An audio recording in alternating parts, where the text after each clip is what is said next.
Hello les amis, comment allez-vous? C'est Mortel G, j'espère que vous allez bien.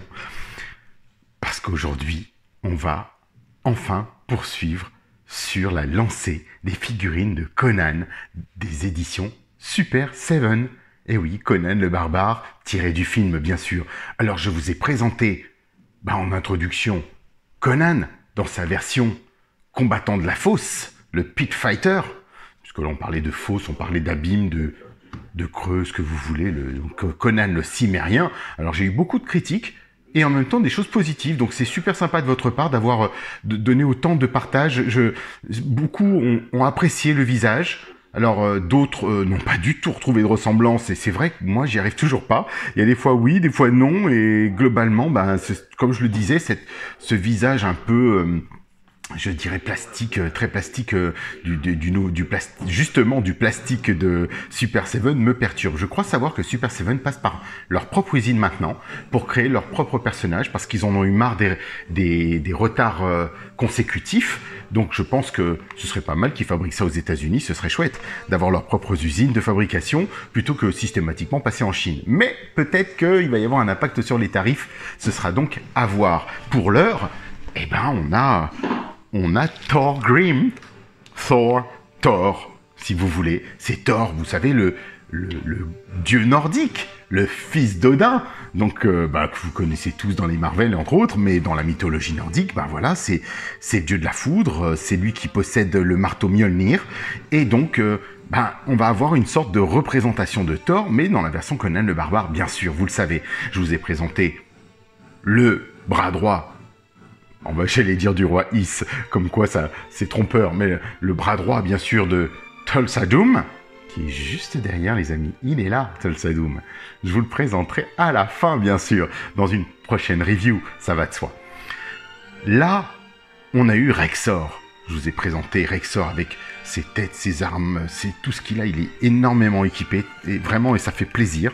Donc, pareil pour Conan, on a été gâtés. Donc, voilà, on va poursuivre. On avait les fameuses épées dont je vous ai parlé. Certains ont confirmé, on est entièrement d'accord qu'elle est beaucoup plus grande que la normale. Alors, il se trouve que j'ai vu la version combattant. Vous savez, la version avec Conan peint en noir, la tenue de guerre, où il va s'affronter contre Thulsa Doom à la fin, on va dire en homme serpent, comme les deux figurines qui arrivent sont annoncées, et on voit que la garde dont je vous ai parlé de l'épée va être cuivrée, bronze, on va dire, et le reste argenté, et qu'elle va être, je l'espère, donc à l'échelle, d'après ce que j'ai vu, elle va être beaucoup mieux respectée, donc ça fait plaisir. Donc on va dire que celle-ci, ce sera un bonus, puisque vous vous souvenez que, normalement, si on prend la chronologie du film, il ne l'avait pas encore, mais c'est vrai que cette épée est censée exister, donc on va dire qu'elle est dans la crypte, et puis voilà, on attaque Thorgrim, Age 14+, donc 14 et plus, toujours la même chose, notre superbe logo Conan le barbare. Et puis, on retrouve les mêmes choses, Super Seven, Shocking Hazard, la même chose que d'habitude, mais bon, à suivre. Bon, bien sûr, allez, on passe. On passe, et on arrive à la superbe boîte de Thorgrim. Alors, regardez ça. Je vous l'ai déjà présenté, regardez comme elles sont belles ces boîtes. Ce côté d'embossage doré, même oui, doré, à l'écriture dorée, à la peinture dorée, très sympa, de façon couverture de vieux livres anciens et cuir, de type cuir. Et vous voyez qu'il y a du relief effectivement dans cette belle pochette, dans ce slide qui couvre la boîte. Donc on a une très très belle boîte. Vraiment, je trouve qu'ils ont fait fort, comme je vous le disais, sur ces versions. Et donc, vous voyez écrit Thorgrim ici, Super Seven. Et ce qui caractérise Thorgrim, donc, soit son épée, soit le manche, bien sûr, d'autres choses. Donc, on va le découvrir, on va l'ouvrir, et on va, comme pour les précédents, le dévoiler avec, vous avez vu qu'il y a toujours le petit logo Ultimates, avec un S à la fin, parce qu'on a eu des variantes. Je me souviens que la problématique, donc je fais l'aparté, de certaines... Il y a eu des figurines classiques, les maîtres de l'univers classiques, c'est avec un C. Il y a eu les Cosmocats classiques avec un C. Ensuite, ils ont dit, on va sortir les Cosmocats Ultimates, les Thundercats Ultimates avec un S. Et ils ont gardé un petit peu la logique de leur gamme Ultimates. Ultimates, c'était surtout pour pouvoir, de façon à pouvoir vous donner des objets supplémentaires et des têtes supplémentaires. Souvent, on avait une main, une tête et des armes supplémentaires. Donc vraiment, très très beau principe du Ultimates. Mais forcément, ça coûte plus cher. 45 $ à l'achat. Voilà la boîte qui laisse délivrer ce beau Thorgrim, et je vais vous donner bien sûr forcément mon avis sur Thorgrim. On va voir ce qu'il en est. Est-ce qu'il est aussi beau que Rexor? Je sais que Rexor vous a plu. Vraiment, il est pas mal. J'ai eu des petites blagues très sympathiques sur sa moustache et autres. Mais vraiment, on a un beau personnage et on se profile. C'est pour ça que je le prends un petit peu dans ce sens-là pour voir qu'est-ce qu'il donne, à quoi il ressemble. Et vraiment là, ce que je vois me plaît. Donc déjà, ce que je vois me plaît, vous vous souvenez, au dos, je vous ai parlé tout à l'heure déjà de la garde de l'épée. On la voit ici. Donc effectivement, ça laisse augurer à chaque fois ce qu'on a à l'intérieur. Ça, c'est chouette. C'est vraiment bien, j'aime beaucoup. Donc, notre Thorgrim, bien sûr de Thor, avec les cheveux roux, qui fait très nordique, hein, tout simplement. Hein. Il a clairement la tête du film. Pour moi, il n'y a pas de doute. Dans Thorgrim, alors ils disent que c'est un des hommes, donc un lieutenant-major de l'armée de Thulsa Doom, bien sûr, et un féroce combattant sur les champs de bataille. Il a joué un rôle majeur dans les raids qui ont détruit, bien sûr, le village de Conan, et il a pris la vie de ses parents. Il est dans le culte de Seth. Now in power, Thorgrim il assiste Thulsa Doom, which is evil reign, dans son règne maléfique, bien sûr, et jusqu'à ce que Conan devienne adulte et qu'il les retrouve pour sa vengeance. Voilà, écoutez, on poursuit. Moi, je vais l'ouvrir tout de suite comme ça. On va déballer cette belle boîte. J'ai hâte. J'ai hâte parce que ça fait quelques jours, honnêtement. D'habitude, je fais des reviews où je peux tout faire en même temps. Mais là, je manquais de temps, les amis, ces derniers jours. Et ça me fait vraiment plaisir de me dire, c'est bon, on y est, ça y est. Je vais terminer cette série des figurines de Conan qu'on va, bien sûr, découvrir ensemble. Donc, même fond, le feu, bien sûr, le mal. Ils ont tout saccagé dans le village de Conan, vous le souvenez, d'ailleurs on le voit encore ici. C'est la grande bataille où justement Conan, sa mère, son père, son village, toute sa famille se fait réduire à néant. Et ça, c'est la scène qui lance ce film, honnêtement, c'est une vraie référence pour moi. J'aime beaucoup ce film, je l'ai vu des quantités de fois. Beaucoup plus le premier que le deuxième, c'est comme ça. Mais généralement, ça va de pair. Donc quand je regarde le premier, je regarde le second juste derrière. Ou juste après. Alors on va commencer avec les armes. Je les pose tout de suite de côté, bien sûr. Hop, la tête. Je vais retirer Thorgrim de son pack plastique qu'on va pouvoir remettre, toujours collector friendly, celui-ci, il s'éclate pas, il n'y a pas de souci pour le remettre à l'intérieur, donc vraiment ça c'est bien, vous voyez, on va pouvoir le remettre dans la boîte, que je vais garder pour le moment, c'est comme je le disais, c'est rare, je ne garde pas les boîtes, hein. Ces boîtes-là, oui, c'est clair, elles sont belles, elles sont, moi je vais les mettre, quand je vais mettre en exposition, quand je sortirai bien sûr mes figurines, elles seront comme ceci, et peut-être les bonhommes devant, ça c'est, je pense que ça va se faire comme ça, c'est clair. Écoutez les amis, Thorgrim est là, c'est parti, il a eu le temps de prendre la température celui-ci, donc j'espère qu'il va pas me faire de choses ou de défauts aujourd'hui, on va le poser tout de suite. J'adore, ils tiennent tous tout de suite, c'est immédiat, on a des articulations solides, et ça fait plaisir parce que quelques classiques c'était en articulation un peu molle et c'était pas top du tout. Donc voilà sa première arme que vous avez bien sûr vue dans le film. Il essaye à un moment donné, il arrive, il essaie de frapper le père de Conan. D'ailleurs, je vais vous le montrer ici. On voit Rexor et Thorgrim juste à côté. Comme ça, justement, ça tombe bien. C'est vraiment de toute beauté. Et puis, on se dit vraiment qu'on peut renouveler le plaisir et le revoir et avoir les figurines dans les mains.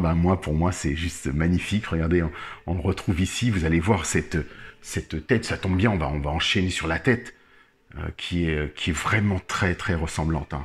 Les acteurs, regardez cette tête. Elle est bluffante, hein. Elle est sublime. Vraiment, ils ont fait fort. Bah, autant commencer avec la tête sans le casque, hein. Elle est vraiment forte. Elle est très très bien faite. Donc bien sûr, les cheveux très souples. Encore une fois, regardez, on voit l'acteur ici avec sa tignasse pour ce film. Donc vraiment, c'est... Ah, Tulsa Doom et tout ça. Bon voilà, donc c'est vrai qu'on peut revivre les moments de ce film pour les passionnés. Donc c'est vraiment génial. Donc vraiment, on va commencer par lui parce que il a une énorme ressemblance. Bien sûr, on reconnaît clairement Thorgrim dans le film. C'est lui, il n'y a pas de doute. C'est vraiment super bien fait. Les cheveux sont souples. Vraiment, ils se plient sans problème. Il y a un lavis aussi, une sorte de... Enfin, un dégradé de peinture dans les cheveux. La peinture est belle, elle est propre, j'ai pas de bavure. Je vais faire attention, on va regarder ensemble. Pas de bavure, les yeux non plus. Vraiment, c'est pas mal, hein. Regardez ça. Ok, une petite découpe sous le menton, peut-être un petit bout de plastique en trop, que je couperai au X-Acto. En général, je taille tout ça, quand j'ai des petits morceaux comme de la peau en plus. Mais il est vraiment très beau. Franchement, ils ont fait une belle tête. Alors, ensuite, vous voyez, il y a donc son épée. Alors, c'est vrai que dans le film, on n'a pas l'occasion de la voir, cette épée, je ne me souviens pas. Alors, on suppose qu'il a bien sûr à sa garde. On retrouve les manches presque réguliers hein, de toutes les épées, mais vous voyez, si vous voulez, ce manche, il est plus usé. Il a un lavis, alors que celle de Conan ne l'a pas, ou celle de... je dirais de Rexor ne l'a pas non plus. Et je trouve que celle-ci est beaucoup plus jolie et plus salie. Vous voyez ici. Plus usée, mieux faite. Alors que là, on n'a rien, aucun effet sur celle-ci. Lame pure. Et les effets sont mis sur toute la garde et le manche de l'épée. Vraiment, c'est disparate, mais bon, voilà, c'est sympa quand même. Franchement, ça passe bien. Et puis, son arme de prédilection, que je vous ai montré, bien sûr, son marteau. Alors là, c'est vraiment... Écoute, franchement, on dit Thorgrim, parce que c'est en référence à Thor, le marteau de Thor. Donc, la production, les réalisateurs, le script a été fait dans ce sens-là, bien sûr. Alors, on va avancer sur ce personnage et le découvrir ensemble. On va voir pièce par pièce et le décortiquer, bien sûr. Alors déjà, prime abord, il est moins lourd, bien sûr, que Rexor avec son armure et surtout sa cape qui prend une taille monumentale. Et là, alors là, beau bijou, regardez ce casque. Non mais, regardez ce casque.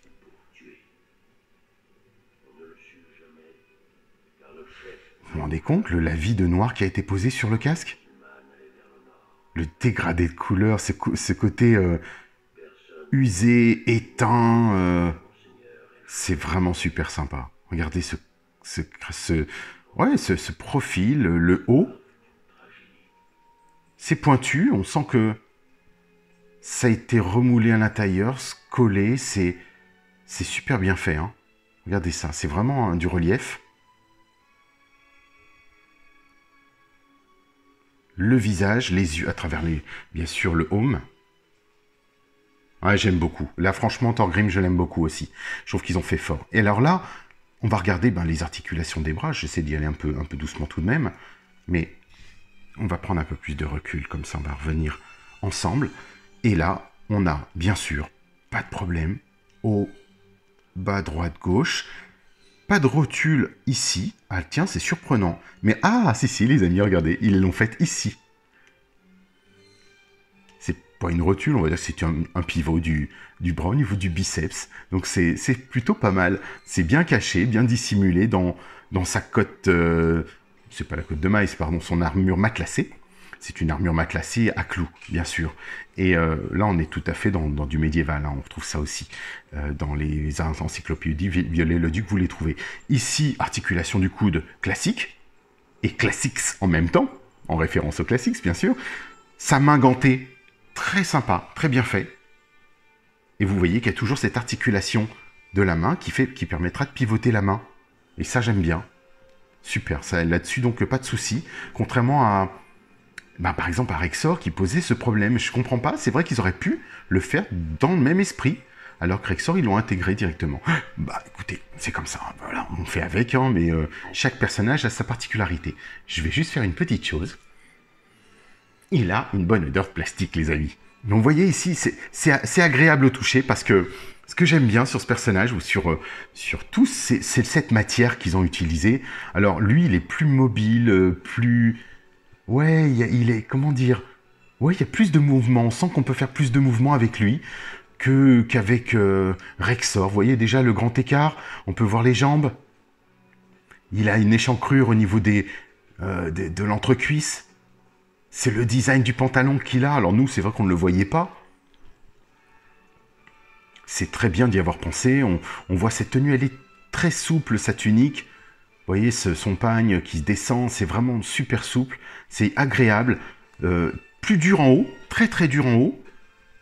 On sent que c'est dur en haut, comme ça, jusqu'au niveau des épaules et des épaulettes. Ici, on a une ceinture qui a été apposée après, peut-être même au montage quand ils ont assemblé le corps. Et ce qui fait qu'elle est collée, elle est en une seule pièce, donc elle ne se détache pas. Et elle est toute souple, vous voyez?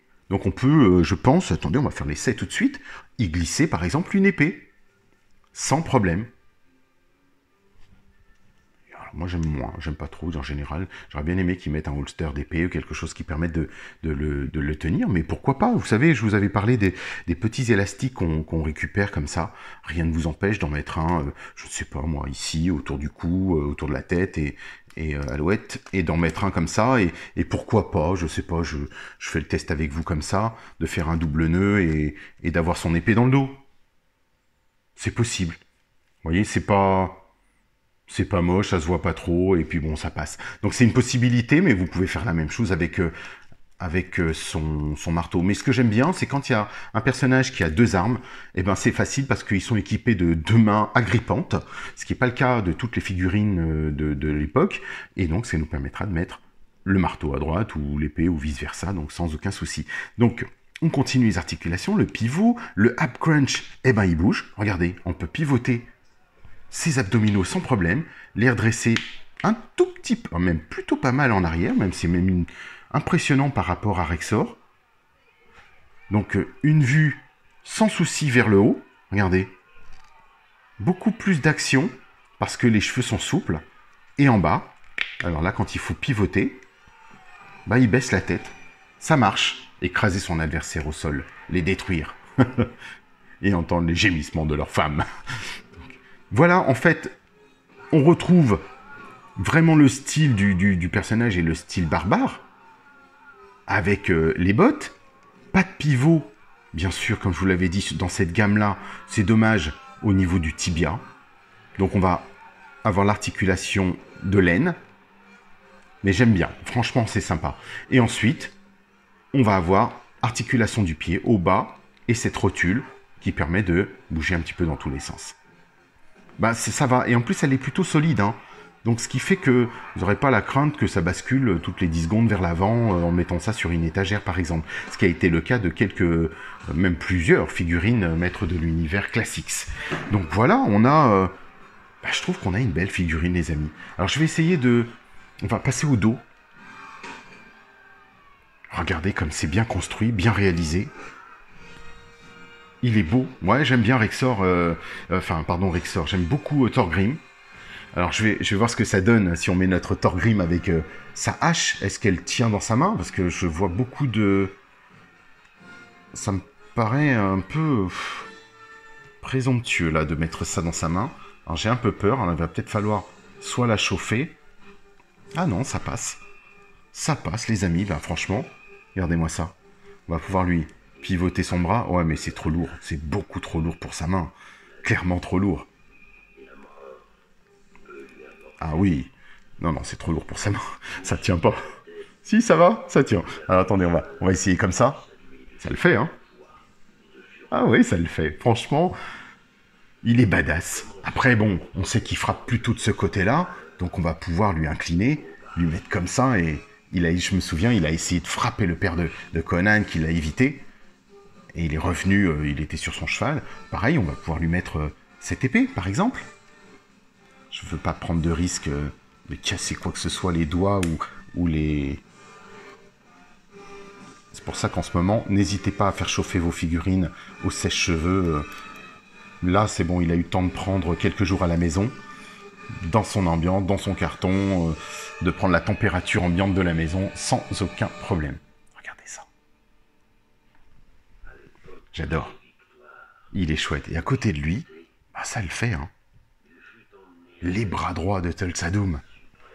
Les hommes de main, plutôt. Très sympa.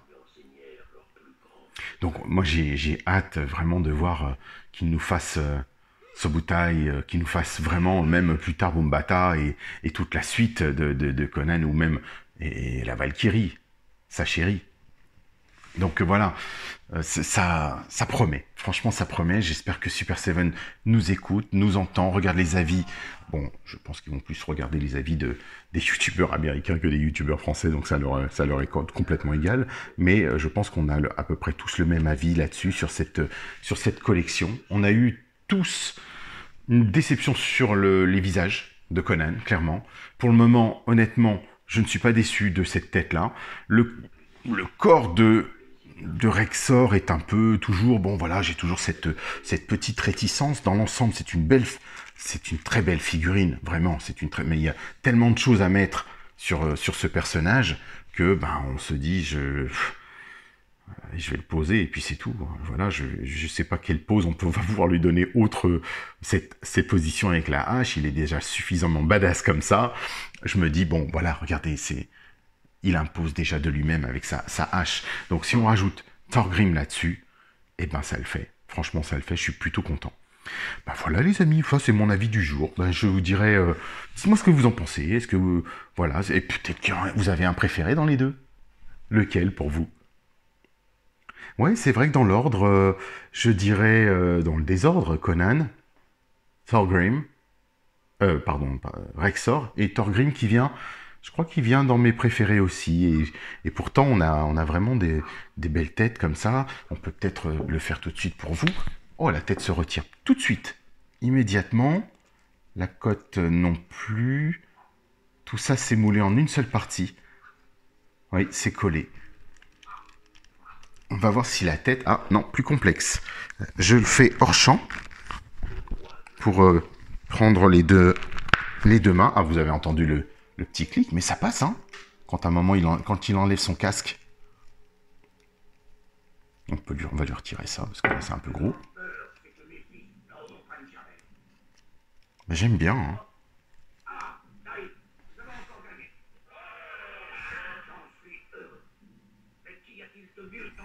Regardez, ça tourne plutôt bien, il a dans tous les sens.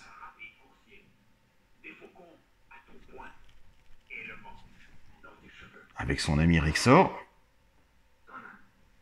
Ben, ça le fait.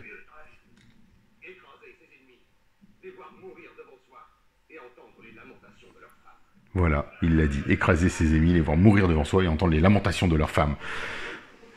La phrase de Conan. C'est vrai qu'il parlait pas beaucoup, Arnold Schwarzenegger, dans ce film, mais celle-ci, elle est mythique. Donc voilà, les amis, ben, donnez-moi votre avis, dites-moi ce que vous en pensez. Postez vos photos, j'aimerais bien les voir, moi, parce que j'aime bien voir les photos des autres, en fait, pour être très honnête, parce que j'aime beaucoup la manière dont vous présentez, dont vous mettez ça dans vos vitrines, vous mettez ça dans vos salons, ou dans vos chambres, et j'aime vraiment bien regarder comment vous faites, comment c'est, et de voir vivre aussi ces figurines chez vous, en fait, pas seulement chez moi, parce que j'ai l'impression après d'être un peu tout seul, et de me dire, est-ce que je suis le seul fou sur cette planète à collectionner autant de choses? Oui, peut-être, d'accord, me disait ma femme, mais non, je me suis rendu compte qu'on est plusieurs dizaines de milliers, quelles que soient les collections. Je vois des milliers de collectionneurs de Superman dans des groupes dans lesquels je suis, des milliers de collectionneurs. On se retrouve 10 000 dans un autre groupe de Conan où il y en a 300, 400, un groupe de muscleurs 300, 500. Et c'est juste phénoménal. On atteint 1000, 1500 sur du K2000. Donc c'est vraiment des groupes, les groupes se constituent, les passions sont de plus en plus prépondérantes parce que on est confiné, c'est exacerbé, on voit beaucoup plus de choses et donc on se rattache à nos valeurs, on se rattache à ce qui nous a touchés, marqués, et nos souvenirs sont là. Parce que justement, le confinement a fait travailler, mais en même temps, ça a un impact forcément sur notre psychologique. Et donc là, franchement, le psychologique, il est bien quand j'ai ce genre de figurines qui arrivent. C'est juste magnifique, elles sont vraiment belles. Très content de cette gamme, vraiment, très content. Bon, voilà, le Conan, il m'a déçu. Voilà, il faut être honnête, il m'a déçu, mais pas la figurine. La figurine est vraiment belle, elle est chouette, il est costaud, il ressemble, il a des cuisses, les cuisses elles sont de Conan, hein, clairement, c'est lui. Pareil pour regardez la taille du biceps, ça c'est du Arnold Schwarzenegger, clairement. C'est du vrai biceps, ça. Donc la gamme classique s'y prête très très bien. Mais cette tête, Arnold jeune. Oui, dans certains angles, comme je le disais. Là, oui, un petit peu plus. Vous voyez? Mais cet aspect plastique gomme, j'ai du mal. Enfin, qui fait presque translucide, c'est vrai que c'est dur. Et pourtant, ils ne l'ont pas fait sur les autres. Ils ne l'ont pas fait. Vous voyez, d'ailleurs, je vous ai montré la tête de Thorgrim, regardez. Elle est belle, elle est bien peinte, c'est pas le même plastique. On le voit bien qu'il brille, il est trop brillant en fait, ce plastique. On dirait de la gomme translucide sur laquelle ils n'ont pas mis de peinture. Et là, lui, il est juste splendide, une tête bien à l'effigie de l'acteur, et j'aime beaucoup. Vraiment, j'aime beaucoup. Et les deux d'ailleurs, puisque on avait la seconde tête bien sûr, de Thorgrim, de Rexor, pardon, que j'ai dû mettre à côté. Donc voilà, les amis, écoutez, pensez à moi, pensez au petit pouce, je compte sur vous. Il tourne, je fais le bruit, hein. Pensez à vous abonner, parce que certains me disent, mais non, j'étais pas au courant. Abonnez-vous, parce que si vous ne vous abonnez pas, vous ne recevez pas la notification. C'est comme ça. Certains ont raté des lives parce qu'ils me disent j'étais pas au courant. Alors que pourtant, même si je communique sur les lives, sur tous les groupes sur lesquels on est, tous les mercredis ou les mardis bien avant le live, j'ai eu des messages. Ah zut, j'ai raté, je ne savais pas que c'était aujourd'hui. Alors, c'est tous les mercredis à 19h30. Bien sûr, j'avais dit pour le moment, tant que je ne reprends pas d'activité, étant donné que j'ai des soucis de santé, mais c'est vrai que on va dire 19h30, sinon plus tard ce sera peut-être 20h les amis, mais 19h30 semble convenir à beaucoup de gens, et on peut se retrouver jusqu'à 21h et pouvoir redémarrer, revisionner pourquoi pas, et je me rends compte que dans l'heure qui suit, on passe de 40 visionnages à 150 dans l'heure qui suit, donc on sait que c'est revisionné très souvent juste après, pour des gens qui rattrapent leur retard. Et donc voilà, ça fait vraiment plaisir. Vous êtes toujours de plus en plus nombreux à me rejoindre, rejoindre la chaîne Mortal G. Vous avez vu, j'essaye de faire des soirées à thème, des thèmes. Donc j'ai préparé le thème. Je suis en train de préparer le thème OVNI, dont je vous avais déjà parlé. Je suis en train de préparer aussi le thème Construire sa K2000. Et puis, fin mars, je l'espère encore, on fait tout pour, et je fais tout pour, on espère faire le thème des maîtres de l'univers avec mon invité Arnaud. Alors, puisque quelqu'un m'a dit « Ah bon, mais il viendra, lui, ce serait bien que tu l'invites. » Je le dis presque sur tous mes lives, alors je sais pas comment vous avez pu louper cette information, même pas seulement sur les lives, pardon, mais sur mes reviews, les reviews des maîtres de l'univers, où celle-ci, il y a effectivement Arnaud Brun qui sera au Québec, qui sera... on va dire comme on disait à l'époque en duplex avec nous, et du Québec, et on aura la présence du réalisateur du film, Gary Godard, du film des Maîtres de l'Univers de 1987. Donc vraiment, pour moi, un vrai bonheur, encore un autre rêve réalisé. Voilà les amis, je vous dis à très vite. De toute façon, on poursuit dans l'aventure, et on va découvrir enfin The Bad Guy, Tulsa Doom. Je vous dis à très vite. Allez, à plus tard. Ciao, ciao.